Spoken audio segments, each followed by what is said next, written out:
दोस्तों, आप सभी लोगों का स्वागत है मेरे YouTube channel New Heaven Classes में। और आज जो है इस वीडियो में मैं हिंदी की बात करूंगा। और आप लोगों की बहुत इच्छा थी कि हिंदी का भी कुछ वीडियो आपके बीच लेके मैं उपस्थित हूँ। तो मैं आपको बताना चाहूँगा कि जो हिंदी की सीरीज स्टार्ट होगी, देखो ग्रामर तो लगभग सबका सेम है, लेकिन अगर फर्स्ट पेपर की बात करी जाए तो फर्स्ट पेपर सबका लगभग अलग अलग ही सिलेबस होता है, इसमें कोई समानता नहीं होती है। तो आज जो बच्चे अभी हाई स्कूल हाल ही में एग्ज़ाम क्वालिफाई किए हैं, 11th में उनको एडमिशन लेना है, तो अभी तो स्कूल कॉलेज सब बंद हैं। तो मैं आपको बताना चाहूँगा कि इस चैनल के माध्यम से मैं आपको प्रोवाइड कराऊँगा हिंदी की सिलेबस, और उसमें आप सीख सकते हैं कि क्या आपके सिलेबस में है। तो सबसे पहले स्टार्ट करते हैं। आप देख सकते हैं आपकी स्क्रीन पे दिखाई पड़ रहा है कि माध्यमिक शिक्षा परिषद जो है उत्तर प्रदेश द्वारा उपलब्ध कराए गए तो हिंदी जो है ये क्लास 11 की आपकी हिंदी है। आगे बढ़ते हैं, देखते हैं कि आपके कोर्स में है क्या। तो यहाँ पर आप देख सकते हैं, नीचे जाएंगे तो यहाँ आप पाएंगे कि देखिए सबसे इंपॉर्टेंट है सिलेबस जानना, क्योंकि जब तक आप सिलेबस नहीं जानते हैं तो आप देखिए, आप हाई स्कूल में थे तो क्या होता था, 30 नंबर का आपका प्रैक्टिकल होता था और आपके 70 मार्क्स जो है आपको लिखने पड़ते थे, तो वहाँ पर कुल 100 आपका जो है पूर्णांक बनता था। यहाँ पर देखने वाली बात क्या है कि यहाँ पर जो आपकी ये हिंदी है, यहाँ पर कक्षा 11 आप देख सकते हैं पूर्णांक 100, आपको 100 नंबर पूरे आपको लिख कर ही प्राप्त करना है। इसमें कोई प्रैक्टिकल वाला सिस्टम नहीं हिंदी में। तो देखिए इस विषय में 100 अंकों का एक प्रश्न पत्र 3 घंटे का होगा। और सबसे पहले का में क्या होगा, गद्य पद्य खा खंड काव्य नाटक और कहानी। और खा वाले में संस्कृत गद्य पद निबंध काव्य सौंदर्य के तत्व संस्कृत व्याकरण और अनुवाद होंगे। अब देखिए खंड का में क्या होगा, आप देख सकते हैं कि खंड का में जो आपको दिखाई पड़ रहा है कि, और इसको छोटा कर ले ताकि आपको बेहतर दिखाई पड़े, तो खंड का में क्या होता है कि हिंदी गद्य का विकास। और इसमें आपको वस्तुनिष्ठ प्रश्न पूछे जाएंगे, 5 प्रश्न होंगे, प्रत्येक प्रश्न 1 नंबर का होगा और आपको इससे 5 अंक मिलेंगे। और खंड आ जो है आपका, ये आपको 50 मार्क्स का रहेगा। दूसरा क्वेश्चन क्या है, काव्य साहित्य का इतिहास। इसमें भी आपको क्या मिलेगा, विविध कालों की काव्य प्रवृत्तियाँ, उनमें परिवर्तन, प्रतिनिधि कवि, उनकी प्रमुख कृतियाँ, वस्तुनिष्ठ प्रश्न। ये भी आपके 5 क्वेश्चन आएंगे और आपको एक क्वेश्चन 1 नंबर का रहेगा। आगे बढ़ते हैं, आगे देखते हैं पाठ्यक्रम में निर्धारित गद्यांशों पर आधारित 5 प्रश्न। इसके बारे में थोड़ा समझ लेते हैं। इसमें समझना ये है कि आपको एक क्या किया जाएगा, एक आपको पैसे दिया जाएगा यानी गद्यांश दिया जाएगा, और उसमें क्या होगा 5 आपको क्वेश्चन दिए जाएंगे। यानी कि एक गद्यांश दिया जाएगा, उस गद्यांश से रिलेटेड आपको 5 क्वेश्चन दिए जाएंगे। कितने क्वेश्चन दिए जाएंगे, आपको 5 क्वेश्चन दिए जाएंगे। आपको क्या करना है, उन 5 क्वेश्चन का आंसर देना है। अच्छा, पहले तो जो पैसे आता था उसकी व्याख्या लिखनी पड़ती थी, लेकिन अब व्याख्या नहीं लिखना पड़ता है। अब क्या होता है, आपको क्या करना है, उसमें से आंसर फाइंड आउट करके लिखने हैं। और 5 क्वेश्चन आएंगे और मार्क्स आपको कितने मिलेंगे, आपको 10 मार्क्स मिलेंगे, यानी कि 10 नंबर आपको मिलेंगे। एक क्वेश्चन कितने नंबर का होगा, 2 नंबर का होगा।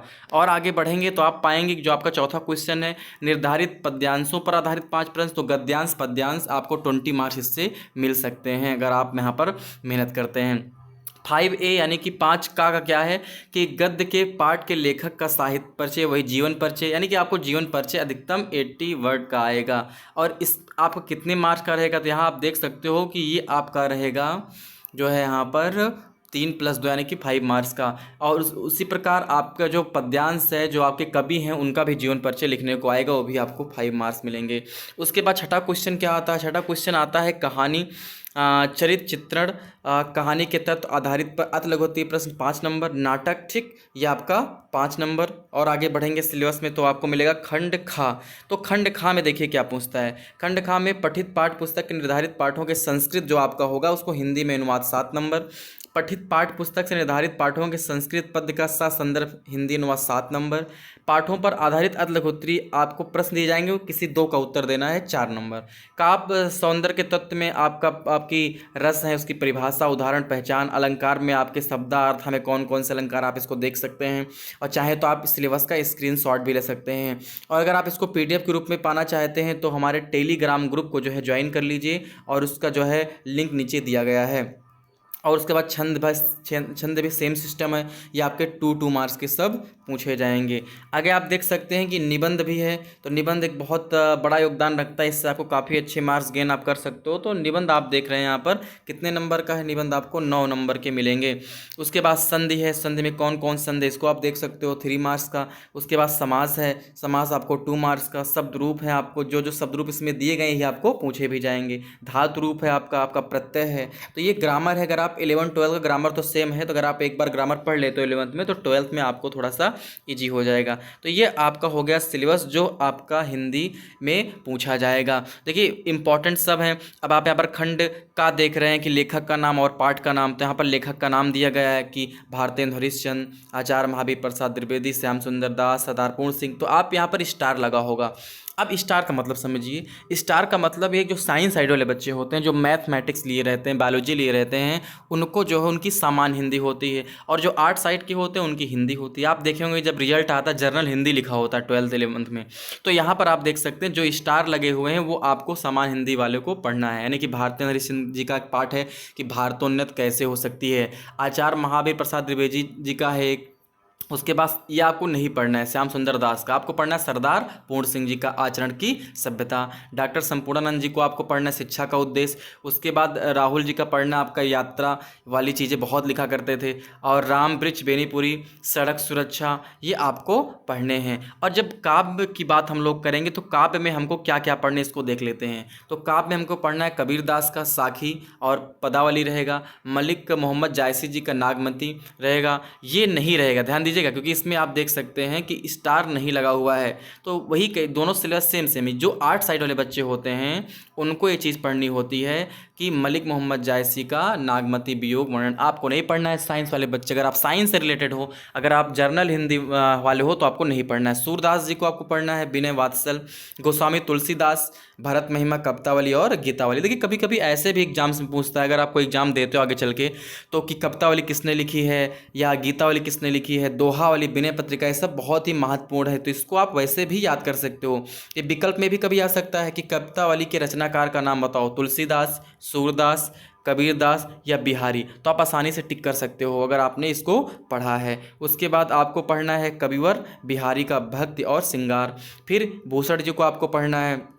उसके बाद आपको भारतेंदु हरिश्चंद्र जी, रत्नाकर जी को पढ़ना है।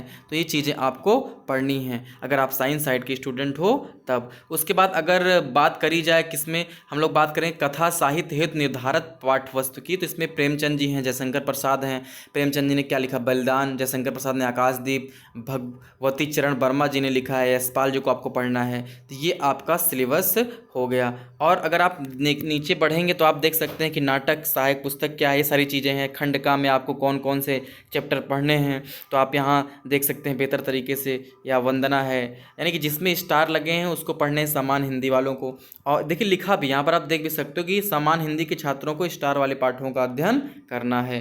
तो ये आपका हो गया सिलेबस किसका, हिंदी का। देख सकते हैं यहाँ पर आप स्क्रीनशॉट भी इसका कर सकते हैं कि कौन कौन से आपको दिए गए यहाँ पर। ये अगर आप देखेंगे तो आपको बहुत आसानी हो जाएगी आप। और यहाँ पर देखिए ये आप नाटक है कि इसमें ऐसा भी कि हर जो है डिस्ट्रिक्ट में अलग अलग रहता है, तो इसमें आपको आगे बताया जाएगा। आप यहाँ पे देख सकते हैं कि पुस्तक के नाम, गद्य पद्य, ये सब चीज़ें आपको देखनी है कि कौन कौन से पढ़ने। देखो सबसे अच्छा आप अगर इसी का स्क्रीनशॉट लेते हो तो आपके लिए बेहतर भी रहेगा। आपको गद्य में क्या पढ़ना है, आपको पद्य में क्या पढ़ना है सामान्य हिंदी वालों को, कथा साहित्य में क्या पढ़ना है, नाटक में क्या पढ़ना है, और संस्कृत दिशा में आपको क्या पढ़ना है। तो ये आपके सारे चैप्टर हैं जिनका अध्ययन आपको करना है। आप इनका स्क्रीनशॉट कर लो, आपके लिए बेहतर रहेगा। और अगर आगे नीचे बढ़ते हैं तो नीचे आप लोग देखते हैं सारे आपका सिलेबस है। और आगे ये तो आज बात हो गई सिलेबस की, आगे इसमें क्या पढ़ना है क्या नहीं पढ़ना है इसकी चर्चा हम लोग अगले वीडियो में करेंगे। और आप लोगों को देखिए जो हम होता क्या है, जो हिंदी होता है कोई भी सब्जेक्ट हो जो आगे वहाँ पर दिया होता है, हम उन चीज़ों को छोड़ देते हैं। अगर हम उन चीज़ों को बेहतर तरीके से पढ़ लें तो ये हमारे लिए आगे बहुत सारे कंपटीशन के एग्जाम होते हैं जिनमें हमको बहुत आसानी हो। उदाहरण के लिए जैसे कि आप लोग इन सारी चीज़ों को बहुत छोड़ते हो, इन सारी चीज़ों को ध्यान नहीं देते हो, लेकिन अगर इनको ध्यान दोगे तो इसका आपको लाभ मिलेगा अपने एग्जाम से। आप देख सकते हैं कि लिखा गया कि सदा शुक्लाल की रचना कौन सी है? सुख सागर है।